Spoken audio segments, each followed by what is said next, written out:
Hello, my name is Kyra McCarthy. I'm enrolled in Grand Canyon University. I'm obtaining my master's degree in education with a focus in secondary education. My goal after this program is to teach high school English to students in South Carolina. Today, we're going to be talking about professional disposition, and we're going to go over 4 questions. The first question is, what is the teacher's role in supporting learning, improving planning, practice, upholding professional expectations, and collaboratively advancing the profession? So teachers have a responsibility to their students to continuously seek out new information and skills regarding their students and their content area, to share with them, and to continue to advocate with them in the best interest.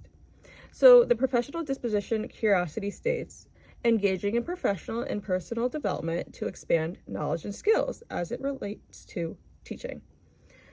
It is important for educators to embrace change throughout time and how it may affect education.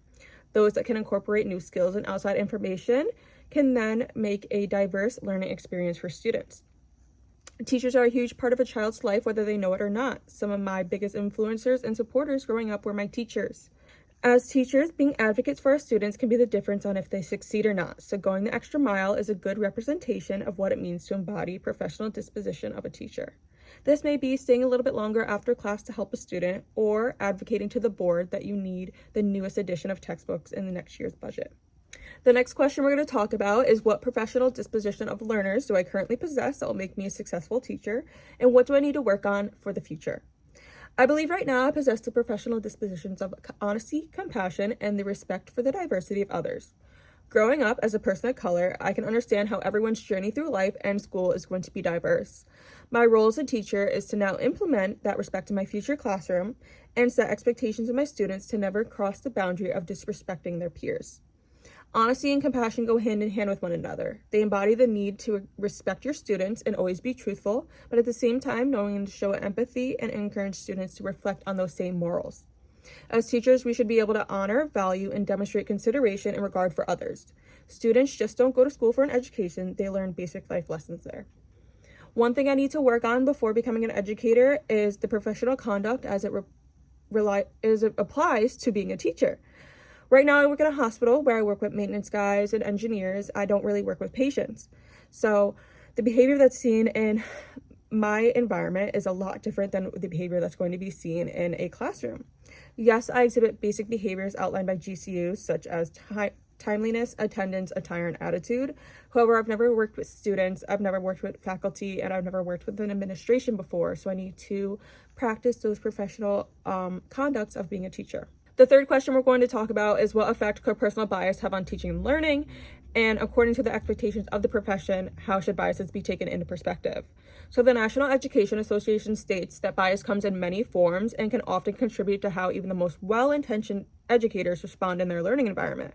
Our preconceived notions and opinions can emerge through our language choice, teaching methods, grading practices, and accessibility practices, and it can have a tremendous impact on our students' learning and connection to school. Like I previously mentioned, everyone grows in a different environment and goes through life differently. Therefore, everyone is going to have a different perspective on what they believe is right and wrong. As teachers, we must set those boundaries in the classroom so that the outside norms do not affect how we teach our students. What we can do for our students is continue to educate ourselves as well as answer their questions if they arise. As educational professionals, we can encourage students to direct their biases into curiosity and learn more about different cultures and environments. And we also need to set that boundary again, letting our students know that any disrespect will not be tolerated and they should be comfortable reporting any incidents to us. The last question that we're going to talk about is reflecting on our own professional disposition of learners and how it relates to education, and explaining how I will uphold to academic and professional integrity as a current teacher candidate. So after hearing about all the 10 different dispositions, I believe it wouldn't be hard for me to adhere to those professional dispositions. I have the opportunity to coach my sister's basketball team, and she's in 5th grade. And coaching has taught me a lot about what I look forward to in teaching. It's actually what encouraged me to get into teaching.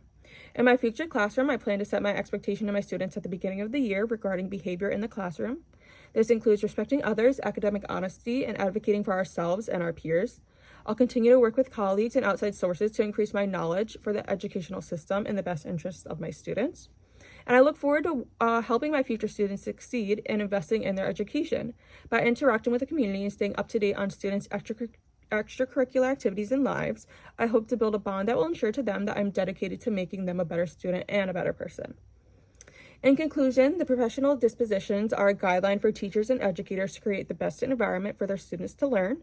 I look forward to using these dispositions in my future classroom and setting the best example for my students. Thank you.